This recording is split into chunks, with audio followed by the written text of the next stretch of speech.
नमस्कार, मैं हूं प्रवीण दुबे। तीसरी बार केंद्र में सरकार बनाने के बाद प्रधानमंत्री नरेंद्र मोदी की सरकार ने आज इस सरकार का पहला आम बजट पेश किया।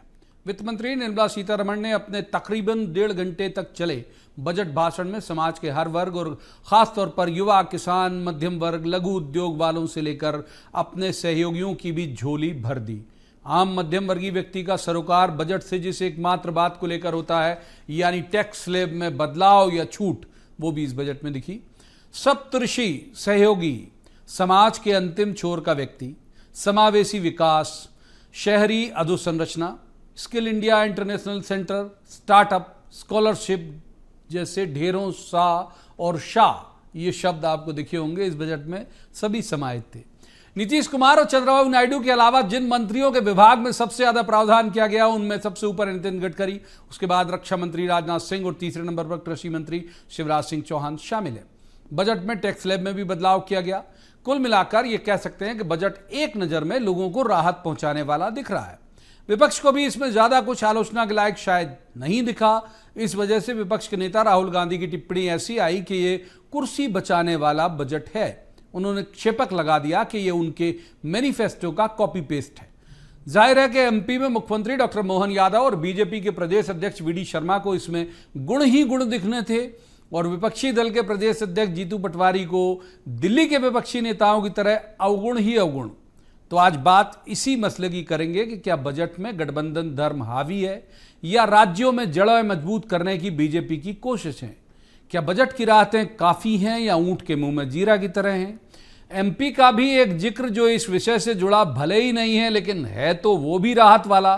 सावन में भैया मोहन यादव का ये फैसला कि प्रत्येक लाडली बहन के खाते में आने वाली 1 तारीख को 250 रुपए अंतरित यानी ट्रांसफर किए जाएंगे।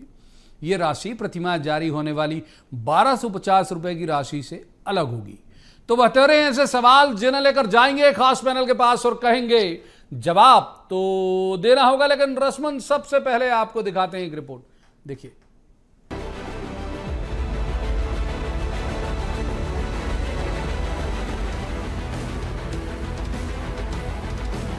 तीसरी बार बनी केंद्र की नरेंद्र मोदी सरकार ने आज अपना पहला आम बजट संसद में पेश किया।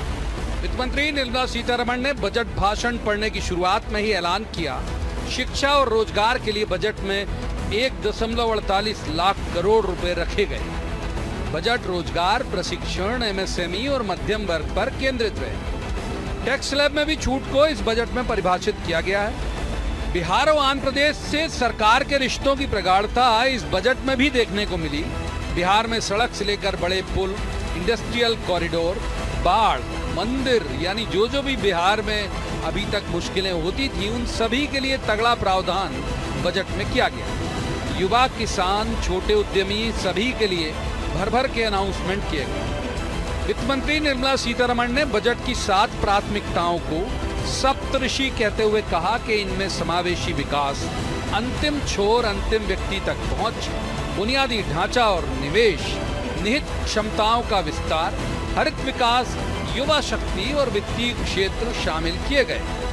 एमपी के मुख्यमंत्री डॉक्टर मोहन यादव ने भी इस बजट की भरपूर सराहना करते हुए इसे सभी के विकास के लिए अग्रणी बजट बताया। भारत की चमक और महंगाई दर पर कंट्रोल करने की जो भावना है वो परिलक्षित होती है। खास करके सरकार की 9 सूत्री योजना जो प्रस्तुत की गई, जिसमें कृषि उत्पादकता, रोजगार और कौशल प्रशिक्षण, आर्थिक विकास, समावेशी मानव संसाधन विकास और सामाजिक न्याय पर उनने पूरा बजट केंद्रित किया है।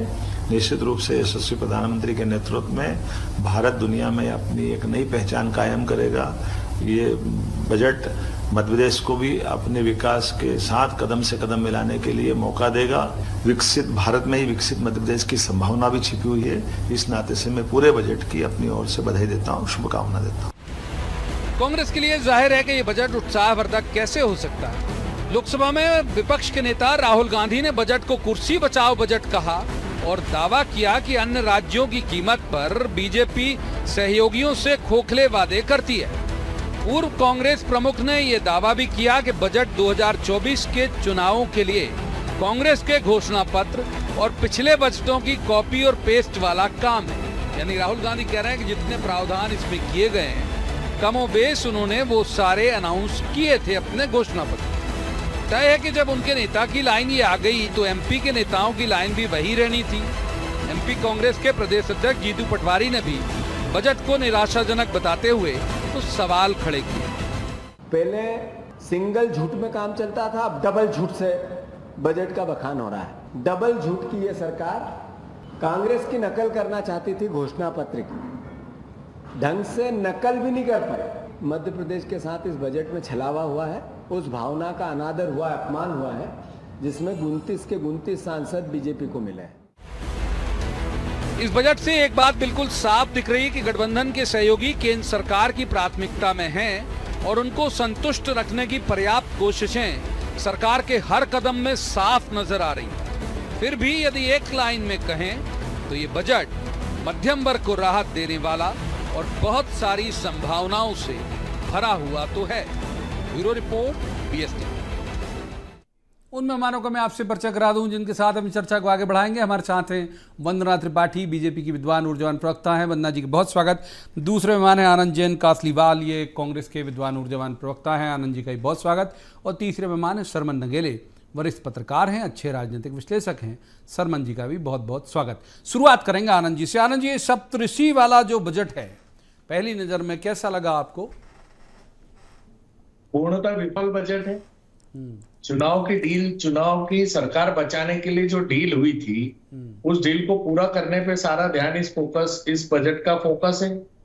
बाकी राज्यों में आज सबका साथ सबका विकास की बात करने वाली बीजेपी किसी विशेष 2 राज्यों को अगर स्पेशल पैकेज दे रही है और बाकी को में भेदभाव कर रही है, तो ये इनकी चुनाव की रणनीति या चुनाव की जो डील हुई थी वो बता रहा है। तो इसमें आम आदमी को राहत कहाँ है? पेट्रोल डीजल में जीएसटी कम कहाँ की गई है? महंगाई के लिए क्या प्रोविजन किया गया है? आप बजट कितना भी दे दे, 2000 करोड़ 50,000 करोड़, पर आम आदमी को गैस की टंकी पे राहत कहाँ है? पेट्रोल डीजल में राहत कहाँ है? मिडिल क्लास आदमी को हेल्थ में, इंश्योरेंस में और शिक्षा में अपने ऐसा कौन सा प्रोविजन किया है जिससे मिडिल क्लास आदमी ले लीजिए आनंद जी। यदि मान लीजिए इन्होंने एक तरफ झुका दिया बजट को, तो फिर राहुल गांधी ये क्यों कह रहे हैं कि आपके मैनिफेस्टो का एक तरह से कॉपी पेस्ट है? तो अगर आप लोगों ने भी ये तय किया था क्या कि बिहार को ऐसे करेंगे या इधर ऐसे करेंगे, या आपके मैनिफेस्टो में था क्या? भाषण न तो मैंने सुना है ना मेरी जानकारी में है, पर जो मेरी नजरों से मैंने जो देखा है अभी तक बजट की जो जानकारी ली है, उसमें जो विशेष फोकस कर बताया गया है कि बिहार और तेलंगाना शायद मेरे को ध्यान नहीं आ रहा है, तो उनको ज्यादा पैकेज दिया गया है। तो ऐसा क्यों किया गया है? अगर आप सबका साथ सबका विकास की बात करते हैं तो सबको समान पैकेज देना। अब वंदना जी की तरफ चलते हैं। वंदना जी, प्रदेश कांग्रेस अध्यक्ष राहुल जी ने जो कहा वो तो सुना ही होगा आपने, नेता प्रतिपक्ष हैं। स्टेट की बात कर लेते हैं, हम रीजनल चैनल इसलिए एमपी के संदर्भ को ज्यादा वरीयता देते हैं। तो जीतू पटवारी भी कह रहे हैं कि भाई कांग्रेस के घोषणा पत्र की ढंग से नकल तक नहीं कर पाए आप लोग। जी नमस्कार प्रवीण जी, बाकी पैनल को भी नमस्कार। सबसे पहले तो माननीय वित्त मंत्री श्रीमती निर्मला सीतारमण जी का आभार और माननीय प्रधानमंत्री मोदी जी का भी आभार कि उन्होंने इस बजट में नारी शक्ति का विशेष ध्यान दिया है, और इसीलिए एक नारी शक्ति होने के नाते मैं उनका आभार और साधुवाद करती हूँ। दूसरी चीज, आनंद जी के प्रश्न का मैं उत्तर दे दूं। हालांकि हम एक रीजनल चैनल है, हम रीजनल डिबेट्स पे बैठते हैं, लेकिन आज क्योंकि यूनियन बजट की बिल्कुल यूनियन बजट की बात हो रही है, तो मैंने स्पष्ट कर दूं कि आंध्र प्रदेश और बिहार को स्पेशल एलोकेशन क्यों किया गया है। पहला कारण, देखिए प्रवीण जी, जब हम एक परिवार में होते हैं, 4 भाई होते हैं, 3 भाई सक्षम होते हैं और अगर एक भाई थोड़ा सा कमजोर होता है आर्थिक तौर पर, और उसका विकास करने के लिए बाकी भाइयों का ये फर्ज बनता है कि अपनी संपत्ति, आय का कुछ हिस्सा उसे दें ताकि वो भी उनके समकक्ष आ सके। ये भारत की परंपरा है, भारत की रीति नीति है, सबका साथ सबका विकास, ये हमारे मोदी जी की भी रीति नीति है। तो अगर हम बिहार की बात करें, तो जब बाकी राज्यों से हम उनके उस बिहार से सटे हुए राज्यों की भी अगर हम बात कर लें, तो उत्तर प्रदेश का आप डेवलपमेंट देखिए और बिहार कहीं ना कहीं विकास की पटरी पर थोड़ा पीछे हो गया है, और इसीलिए बिहार को हमने इतना बड़ा बजट एलोकेशन किया है ताकि बिहार का भी विकास हो। और हम सब राज्यों के जितने भी हमारे राज्य हैं सबके विकास की बात करते हैं, हम इनकी तरह क्षेत्रवाद की बात नहीं करते, और इसीलिए हम बिहार को भी विकास की गाथा में सर्वोपरि बनाना चाहते हैं। रही बात तेलंगाना की, जब बात होती है, अब एपी की बात होती है, तो देखिए आंध्र प्रदेश के और तेलंगाना से अलग होने के बाद से आंध्र प्रदेश के बहुत सारे संसाधन, बहुत सारी चीजें जो हैं वो तेलंगाना के पास चली गई हैं, और इसीलिए एक स्टेट के रूप में री एस्टेब्लिश करने के लिए एक minimum amount of 15,000 crore rupees का बजट आंध्र प्रदेश को दिया गया है, ताकि वो एक स्टेट के रूप में खुद को री एस्टेब्लिश कर सके। तो मुझे नहीं लगता कि इसमें कहीं भी पॉलिटिकल एजेंडा छुपा हुआ है। पॉलिटिकल एजेंडा, अब बस आऊंगा, मोटी बात आपकी पूरी ले ली। एक बार सरवन जी को करता हूं। सरवन जी, क्या बहुत महत्वपूर्ण लगा आपको? कौन सी बात आज के बजट में आपको तेज अपील कर गई कि अरे ये बढ़िया हुआ? देखिए माननीय प्रवीण जी, माननीय नरेंद्र मोदी जी ने लोकसभा चुनाव के दरमियान बार बार ये कहा था कि जब हमारी सरकार आएगी तो मैं 100 दिन का प्लान बनाऊंगा, और 100 दिन में 25 दिन का प्लान मैं युवाओं के लिए अलग से बनाऊंगा।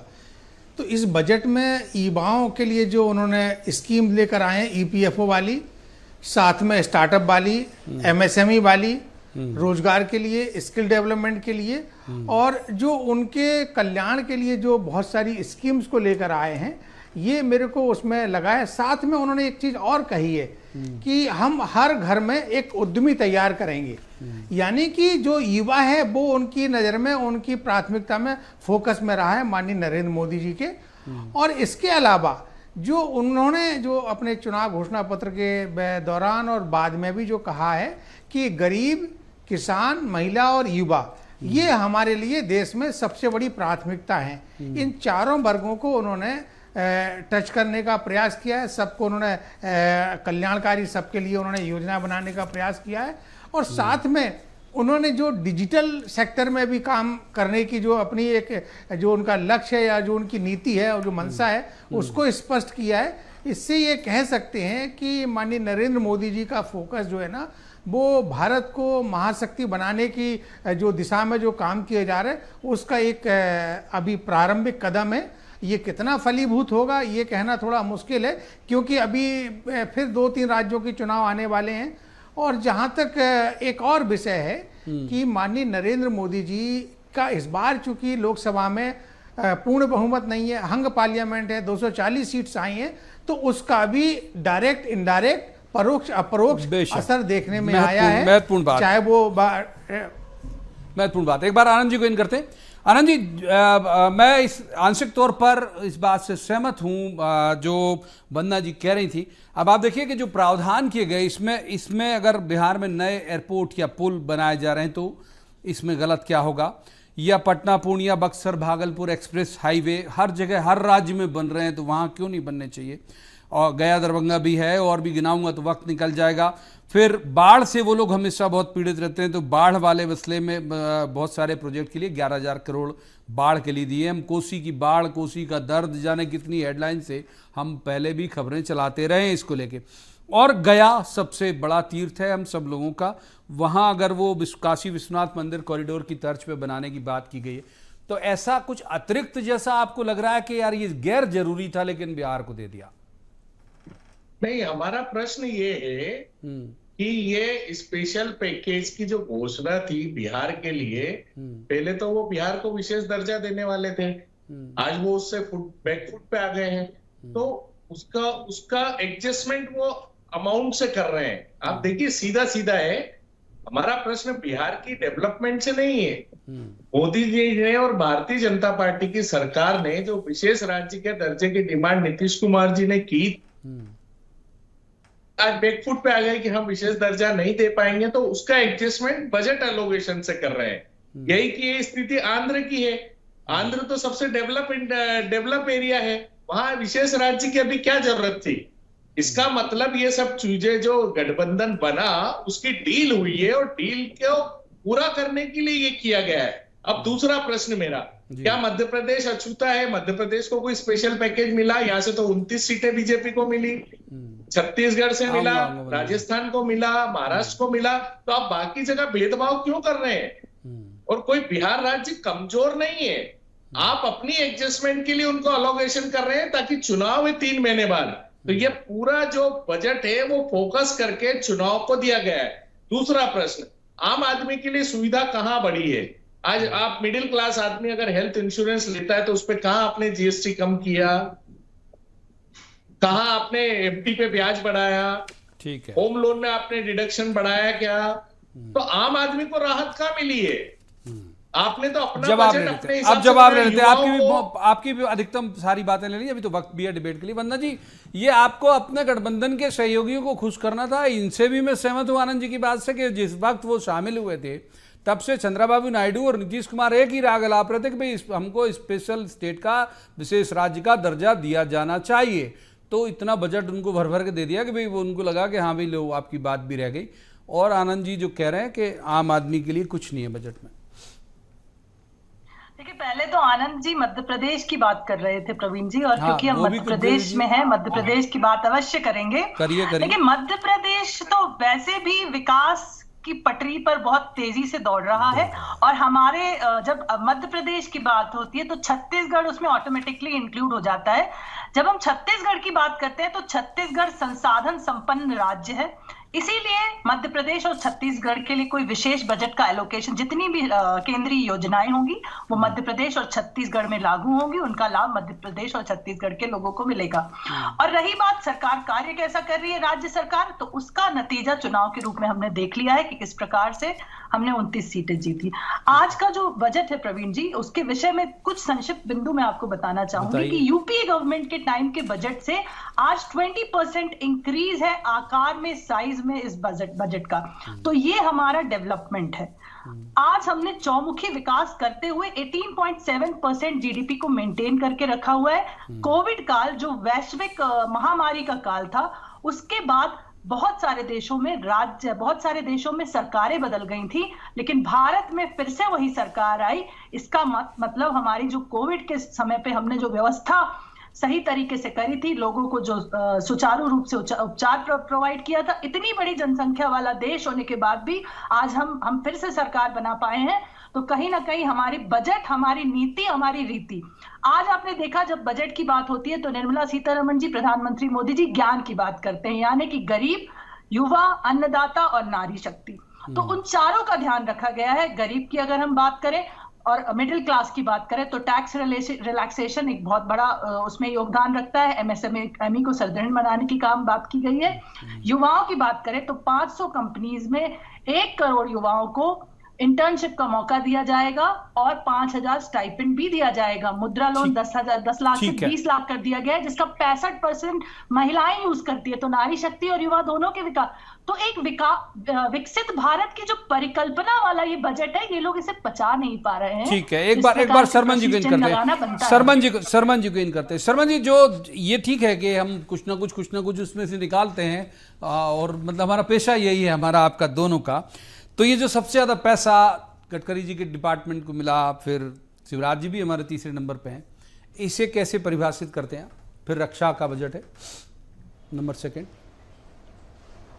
देखिए, चूंकि अर्बन डेवलपमेंट जो डिपार्टमेंट है और रूरल डेवलपमेंट, 2 डिपार्टमेंट ऐसे किसी राज्य में या सेंटर में होते हैं जो पूरे जनसंख्या को कवर करते हैं। मध्य प्रदेश या दूसरे राज्यों की बात करें तो वहाँ भी यही दोनों डिपार्टमेंट को अधिकतम पैसा मिलता है, चाहे सेंटर की बात करें। यानी कि पूरी जो पॉपुलेशन है देश की या राज्य की, वो दोनों विभागों के अंतर्गत वो आती है, उसमें उन्हीं के विभाग से ज़्यादा योजनाएं संचालित होती हैं। तो इसलिए गडकरी जी को, उनके विभाग को और डिफेंस के सेक्टर में पैसा देना, साथ में देखिए एक और चीज की उन्होंने कि टेलीकॉम सेक्टर को भी उन्होंने प्रमोट करने की बात की है। मोबाइल इंडस्ट्रीज भी भारत में प्रमोट होगी, मोबाइल इंडस्ट्रीज के लिए भी उन्होंने बहुत सारे रिलैक्सेशन किए। इसके अलावा एजुकेशन के लिए जो बच्चे इंडिया से बाहर जाते थे, इंडिया में पढ़ते थे, जो कोलेटरल फ्री उनको जो पहले एक जो उनको लोन मिलता था, उसकी सीमा उन्होंने बढ़ा दी है। ऐसा एक नहीं, ऐसे अनेक प्रयास माननीय नरेंद्र मोदी जी ने इस बजट में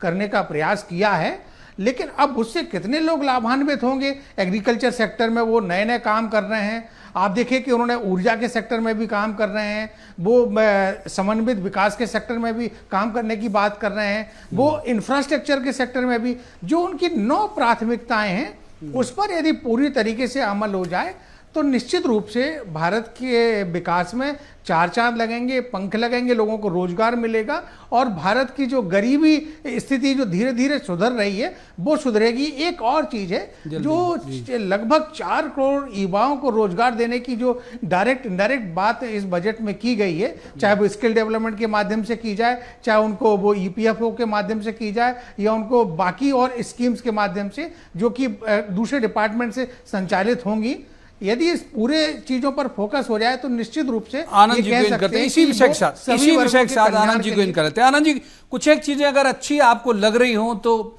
एक स्वस्थ खेल भावना का परिचय देते हुए तारीफ तो कर ही सकते हैं। जैसे जिसका जिक्र अभी सरमन जी कर रहे थे, ये बात सही है कि जो ये मैं देख पा रहा हूँ भाई 5 साल में 20 लाख युवाओं को ट्रेनिंग देंगी। पहले उन्होंने उच्चारित किया बजट में ये कि हम बहुत कम वक्त में, मतलब 9 साल में हम विश्व की 10वीं सबसे बड़ी अर्थव्यवस्था से 5वीं सबसे बड़ी अर्थव्यवस्था बन गए, मतलब हम और अपग्रेड हुए। और उसके बाद युवाओं के लिए बहुत सारे कुछ प्रावधान सरमन जी ने गिनाए, कुछ अगर आप कहेंगे तो मैं गिना दूंगा। उन्होंने बहुत सारी चीज़ें ये भी कही कि भाई जो बड़ी कंपनियां इंटर्नशिप कराएंगी उन्हें गवर्नमेंट तो पैसा देगी इंटर्नशिप का, लेकिन इंटर्नशिप का जो खर्च आ रहा है वो बड़ी कंपनियां अपने CSR फंड से करें। तो एक तरह से युवाओं के लिए रोजगार या उन्हें स्किल्ड बनाने के लिए भी तो बहुत सारे अनाउंसमेंट किए गए हैं। ये अच्छा लगता है आपको ये वाला अनाउंसमेंट?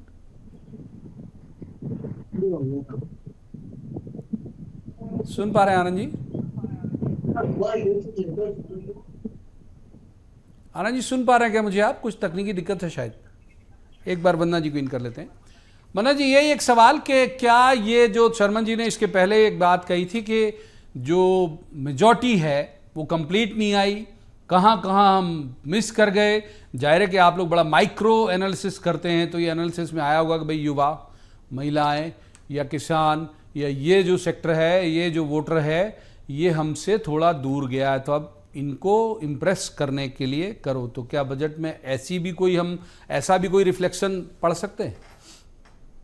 देखिए, बजट में आपने रिफ्लेक्शन देख ही लिया कि कौशल के विकास पे हम कार्य कर रहे हैं। कहीं ना कहीं जो 20 लाख युवाओं को 5 साल में देने की बात करी गई है, वो साथ ही साथ पाठ्यक्रम में भी बदलाव कर रहे हैं कि पाठ्यक्रम भी कौशल को डेवलप करने वाला हो, ना कि किताबी कीड़े पैदा करने वाला। साथ ही साथ जब हम अपने बाकी बिंदुओं पे आते हैं तो सैलरी डिडक्शन आप देखिए 25,000 से उसे हमने 75,000 किया है। फैमिली पेंशन डिडक्शन 15,000 से 25। तो ये बहुत माइक्रो पॉइंट्स है प्रवीण जी, जो आपको कोई नहीं बताएगा पर बजट के बिंदुओं में है।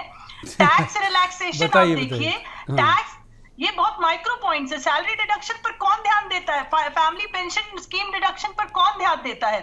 ईपीएफओ के माध्यम से हम स्किल डेवलपमेंट की बात कर रहे हैं, तो हमने माइक्रो डेवलपमेंट की बात करी है। और आज हमारी जो विपक्षी पार्टी है वो कहती है कि हमने उनके मैनिफेस्टो को कॉपी किया है। आप याद करिए प्रवीण जी, वो युग जब यूपीए की गवर्नमेंट थी, यूपीए 1 और यूपीए 2 की सरकार थी, तब मनमोहन सिंह जी जैसे अर्थशास्त्री प्रधानमंत्री हुआ करते थे और उन्होंने देश की अर्थव्यवस्था की बैंड बजा के रख दी थी। 17वें और 18वें रैंक पर हम एज ए इकोनॉमी थे, आज हम 5th पोजीशन पर आ गए और 3rd पोजीशन पे आने की बात बड़ी कॉन्फिडेंटली करते हैं। रही बात टेलीकॉम की बात हो रही थी, तो जब इनकी गवर्नमेंट थी तब इन्हें इंट्रोस्पेक्टिव टैक्स लगा के टेलीकॉम कंपनीज को ऐसा बर्बाद किया था कि सबने यहाँ निवेश करना बंद कर दिया था। साथ ही साथ 15 प्रकार के घोटाले। तो ये कांग्रेस की गवर्नमेंट थी, ये भाजपा। अब आनंद जी को इन कर लेते हैं। आनंद जी, आप किस तकनीकी दिक्कत से मेरा सवाल शायद आप तक नहीं पहुंच पाया। मैं कह रहा था कि युवाओं के लिए जिस तरह के अनाउंसमेंट हैं जो बहुत अच्छे रहे हैं, मैं कह रहा हूं खेल भावना का परिचय देते हुए अगर आपको लगे कि हाँ ये ठीक है, बहुत सारे हैं, सरमन जी ने बहुत सारे गिनाए, अब मैं गिनाऊंगा तो वक्त निकल जाएगा, ये आपको लग रहा है कि ठीक है, बहुत सारी कंपनियों को भी इन्वॉल्व किया उन्होंने और कहा कि आप अपने CSR फंड से इनकी ट्रेनिंग का खर्च उठाइए, 5,000 तो हम जो देंगे इंटर्नशिप के लिए देंगे। आनंद जी, नहीं देखिए, ये जितनी स्कीमें हैं इंटर्नशिप वाली, ये अगर गवर्नमेंट नहीं भी देती तो जो लोग एजुकेशन करके निकलते हैं और जिनको पढ़ना है वो अपने लेवल पे इंटर्नशिप करते हैं, तो इसमें सरकार कुछ नहीं कर रही है। दूसरी बात, आप 10 सीमा लोन की बढ़ा रही, 10 से 20 लाख कर दिया। आप MSME की बात कर रहे हैं, पर उस MSME में जिसमें प्रोडक्शन होने वाला है उसका मटेरियल कौन खरीदेगा? उसके लिए कोई सरकार ने कोई प्रोविजन नहीं किया है, तो आप सब्जबागी दिखा रहे हैं लोगों को। दूसरी बात, वंदना जी ने ये कहा था कि हमारा बजट 20% से इंक्रीज हुआ है, तो इनको ये बताइए कि 20% से इंक्रीज नहीं हुआ है, जो महंगाई बढ़ी है तो ऑटोमेटिक बजट 20% से इंक्रीज हो गया है। तीसरी बात, मध्य प्रदेश सरकार बहुत जल्दी सर, अब वक्त कर्जा निकल है। के हाथ से, बंदना जी माफ कीजिए, नहीं आ पाऊंगा, जल्दी से आनंद जी बात पूरी करिए। हाँ तो आज मध्य प्रदेश पे कर्जा है, तो उस पैकेज की जरूरत मध्य प्रदेश को भी थी। पैकेज की ये जरूरत अगर मत अपने पूछिए। बचाव जी में माफ कर कीजिए, रही है। वक्त इजाजत नहीं देता इससे ज्यादा चर्चा की। बहुत बहुत शुक्रिया तीनों मेहमानों का इस चर्चा में शामिल होने के लिए। लेकिन हम एक बार फिर से कहेंगे, जैसे एक आध बार और भी मैं कभी पिछले शो में कह चुका हूं, कि बहुत सारे मसले ऐसे होते हैं जो वो कहानी है अंधों के हाथी, उस तरह से परिभाषित होते हैं। अब ये बजट किसी को पिलर की तरह दिख रहा होगा, किसी को पाइप की तरह दिख रहा होगा, किसी को रस्सी की तरह दिख रहा होगा, तो अब ये दिख तो जैसे भी रहा है वो दिखेगा, लेकिन जिस तरह से ये प्लान हुआ है यदि वैसे ही इंप्लीमेंटेशन उसका हो जाता है तो आम लोगों को फायदा होने की उम्मीद है। आज की चर्चा में इतना ही। कल किसी खास मसले पर खास पैनल के साथ बैठकर कहेंगे जवाब तो देना होगा। आप देखते रहिए ABS TV।